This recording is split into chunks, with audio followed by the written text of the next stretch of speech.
21 दिसंबर साल 2012 ये वो दिन था जब ये दुनिया अपने अंत के सबसे ज्यादा करीब पहुंच चुकी थी। दुनिया भर में ये खबर फैल चुकी थी कि इस दिन कुछ ऐसा होगा जो पृथ्वी से इंसानों का नामो निशान मिटा देगा। कुछ लोगों का मानना था कि कोई बड़ी नेचुरल कैलामिटी आने वाली है। कुछ दावा कर रहे थे कि हमारी मिल्की वे का central supermassive black hole Sagittarius A star पृथ्वी को निगल लेगा, और कुछ का तो यहाँ तक कहना था कि निबिरू नाम का एक अननोन प्लैनेट आकर पृथ्वी से टकरा जाएगा और कयामत के दिन की कहानी लिखेगा। और जानते हो, इन सारी अफवाहों के पीछे हाथ था एक कैलेंडर का। जी हाँ, एक कैलेंडर ने पूरी दुनिया को खौफ के साये में पहुंचा दिया था। और इस कैलेंडर को बनाया था आज से 4000 साल पहले नॉर्थ और सेंट्रल अमेरिका में बसी माया सिविलाइजेशन ने।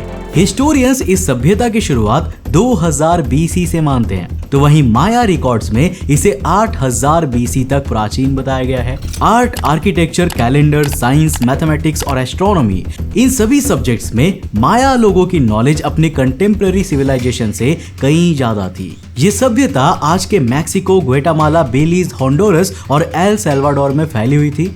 माया लोगों ने एक कैलेंडर बनाया था जिसे आज हम meso American long count calendar के नाम से जानते हैं। अब वो मानते थे कि वो 4th वर्ल्ड में रहते हैं और इससे पहले उनके देवता 3 वर्ल्ड्स को क्रिएट कर चुके हैं और ये 3 वर्ल्ड्स खत्म भी हो चुके हैं। अब माया लोगों के अनुसार ये 4th वर्ल्ड एक नए बाक्टून की शुरुआत था और ये उनके टाइम कैलकुलेशन में 13th बाक्टून था। अब जैसे कि हमारे हिंदू धर्म में युगों का कॉन्सेप्ट है, वैसे ही माया लोग बाक्टून को मानते थे।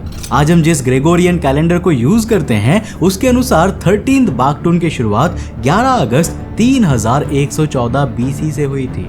अब देखो, एक बाक्टून 5126 सालों का होता है, तो इसका अंतिम दिन था 21 दिसंबर साल 2012। अब पूरी दुनिया में ये खबर फैली हुई थी कि क्योंकि इस दिन मायन कैलेंडर खत्म हो रही है तो शायद यही कयामत का दिन होगा। मगर रियलिटी में ऐसा नहीं था। ये मायन कैलेंडर का आखिरी दिन नहीं बल्कि एक युग का अंत था और दूसरे युग की शुरुआत थी। पर दोस्तों, जिन माया सभ्यता के लोगों ने इतने आगे के समय के कैलेंडर्स हमें दिए थे और जो मैथमेटिक्स और एस्ट्रोनॉमी में हाईली एडवांस माने जाते थे, वो सभ्यता आज से कई 100 साल पहले ही विलुप्त हो चुकी है। लेकिन सवाल उठता है कि आखिर कैसे? आखिर वो क्या कारण थे जिसने अमेरिकन सॉइल पर जन्म लेने वाली सबसे विशाल और उन्नत सभ्यता के अंत की कहानी लिखी? अब ये दर्द भरी दास्तां जानने से पहले आइए नजर डालते हैं उन बातों पर जो माया सभ्यता को हमारे लिए रहस्यमयी बनाती है। दोस्तों, आर्कियोलॉजिकल एविडेंसेस बताते हैं कि माया लोगों ने 2000 बीसी तक एग्रीकल्चर करना सीख लिया था और शुरुआती गांव भी बसा लिए थे। 750 बीसी तक उन्होंने सिटीज बसाना शुरू कर दिया था और अपने पीक पर माया सिविलाइजेशन में 40 शहर हुआ करते थे जिनकी पॉपुलेशन 5000 से 50,000 के बीच थी। नाउ ओवरऑल माया सिविलाइजेशन की पॉपुलेशन करीब 20 लाख लोगों की रही होगी। अब जिस तरह वैदिक सिविलाइजेशन में रूलिंग क्लास यानी कि शासन करने वाले लोग क्षत्रिय होते थे, वैसे ही माया सिविलाइजेशन की रूलिंग क्लास को आजाओ कहते थे और राजा को कुहुल आजाओ कहा जाता था। कुहुल आजाओ कोई आम इंसान नहीं बल्कि भगवान का रूप या मैसेंजर माने जाते थे और सारे धार्मिक अनुष्ठानों को राजा ही किया करते थे। माया सभ्यता में अलग अलग डायनेस्टीज हुआ करती थी जो आपस में युद्ध करती रहती थी। अब जरा इस स्टोन मॉन्यूमेंट को देखिए। 1500 साल पुराना ये स्टोन मॉन्यूमेंट को साल 2013 में ग्वाटेमाला के एक मायन टेम्पल में डिस्कवर किया गया था। इसमें माया सभ्यता में हुए एक एंशिएंट रॉयल बैटल के बारे में बताया गया है जो 7 सालों तक चला था। इस बैटल को किंग चाकटुक इचाक ने जीता था और उन्हीं के सम्मान में इस स्टोन मॉन्यूमेंट को कार्व किया गया था। दोस्तों, माया सभ्यता के लोग बहुत ही क्रूर और निर्दयी हुआ करते थे। उनके हर रिचुअल में बलि देना और खून खराबा करना एक आम बात थी। जब भी नए राजा की ताजपोशी होती थी तो उससे युद्ध में हारे हुए राजा और उसके कई सैनिकों का सर धड़ से अलग कर दिया जाता था। रिलीजियस रिचुअल्स के दौरान ह्यूमन सैक्रिफाइसेस बहुत ही कॉमन थे। माया लोग अपने भगवान को खुश करने के लिए जिंदा इंसान के दिल को निकालकर उन्हें चढ़ाया करते थे। माया लोग मानते थे कि हर इंसान के अंदर लाइफ फोर्स होता है जिसे चुलेल कहा जाता था। वो मानते थे कि इस लाइफ फोर्स को बलिदान करने से सुपर नेचुरल पावर्स खुश होती है और उनके राज्य पर कोई भी संकट नहीं आता। इसके लिए कुछ वॉलंटियर्स को चुना जाता था जिनकी बॉडी ऑर्गन्स को ग्लास के बने एरो हेड्स की मदद से काट दिया जाता था। और उसके बाद जिस लेवल का ब्लड शेड होता था उसे आप खुद ही इमेजिन कर सकते हो। मायन सिविलाइजेशन में स्पोर्ट्स भी काफी पॉपुलर था और ये भी काफी डेडली हुआ करता था। मायन लोग फुटबॉल की तरह का एक गेम खेलते थे जिसमें मंकी के स्कल की शेप की एक क्रिस्टल बॉल होती थी। अब यार ये गेम कैसे खेला जाता था ये तो मैं नहीं जानता, बट हारने वाले खिलाड़ियों को मौत की सजा दी जाती थी। खैर, इस ब्लड शेड से आगे बढ़ते हैं और बात करते हैं मायन आर्किटेक्चर की, जिसकी बेमिसाल झलक हमें तिकाल में देखने को मिलती है। ये माया सभ्यता की राजधानी हुआ करती थी जो आज के ग्वेटामाला में मौजूद है। माना जाता है कि ये शहर 10th सेंचुरी एडी तक पूरी तरह खाली हो चुका था और घने रेन फॉरेस्ट के बीच बसा तिकाल शहर समय के साथ फॉरेस्ट का ही हिस्सा बन गया। 19th सेंचुरी में कुछ लोकल ट्राइबल लोगों ने इसे डिस्कवर किया और आर्कियोलॉजिस्ट को इसके बारे में बताया गया और यहाँ से हमें तिकाल के बारे में पता चला।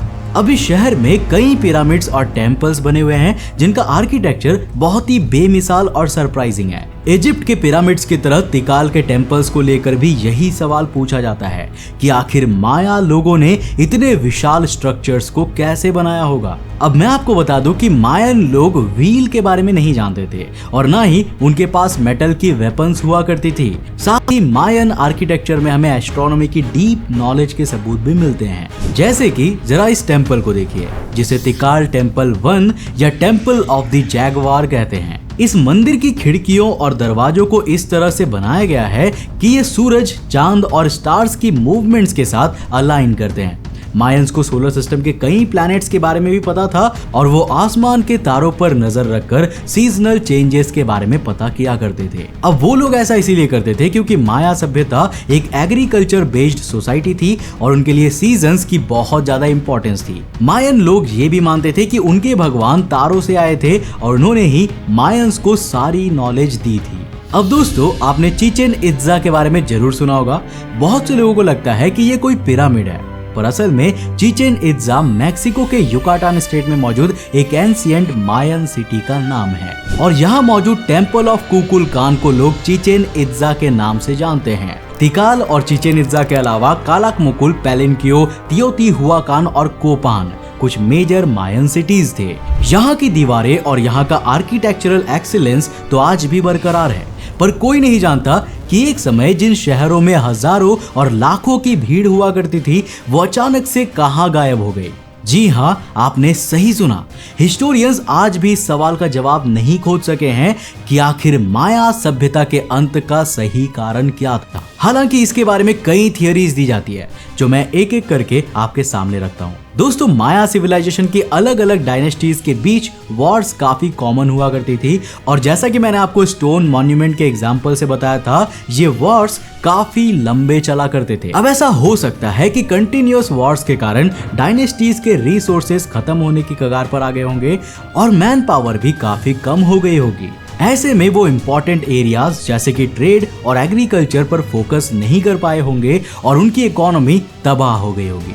कुछ स्कॉलर्स मायन सिविलाइजेशन के डाउनफॉल के पीछे पॉलिटिकल इंस्टेबिलिटी को भी मानती है। ऐसा माना जाता है कि 9th और 10th सेंचुरी के बीच मायन सिविलाइजेशन इतनी एडवांस हो चुकी थी कि उन्होंने सदियों से चला आ रहा गवर्नेंस सिस्टम चेंज करने की सोची। इस सिस्टम में कुहुल आजाव यानी कि राजा को उतनी पावर्स नहीं दी गई थी। इससे पॉलिटिकल अनरेस्ट बढ़ा, सोसाइटी में क्लास कॉन्फ्लिक्ट्स और इनइक्वालिटी बढ़ने लगी और सोशल ऑर्डर बिगड़ने के कारण सिटीज का डिसेंट्रलाइजेशन होने लगा। माया सभ्यता के अंत का आखिरी कारण खुद उनके एडवांसमेंट में छिपा है। कुछ स्कॉलर्स मानते हैं कि माया सिविलाइजेशन में ओवर पॉपुलेशन होने के कारण उनके रिसोर्सेज खत्म होने लगे थे और जो उनके डाउनफॉल का कारण बना होगा। हालांकि इसकी ऑल्टरनेट थियरी ये भी दी जाती है कि माया सभ्यता के डाउनफॉल का कारण काफी सालों तक बारिश ना होना था। अब क्योंकि माया सभ्यता की इकोनॉमी एग्रीकल्चर बेस्ड थी तो पानी की कमी और अकाल पड़ने के कारण उस रीजन में क्लाइमेटिक चेंजेस होने लगे और वहां पहले की तरह सरप्लस एग्रीकल्चर प्रोड्यूस होना बंद हो गया।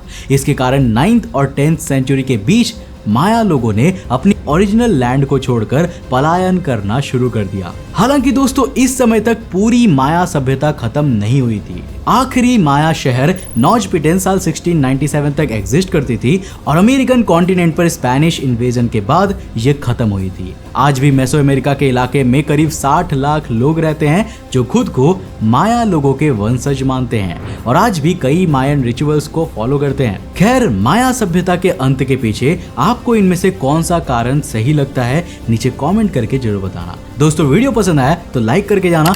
मैं मिलता हूं आपको ऐसे इंटरेस्टिंग वीडियोस के साथ, तब तक के लिए बाय, जय हिंद।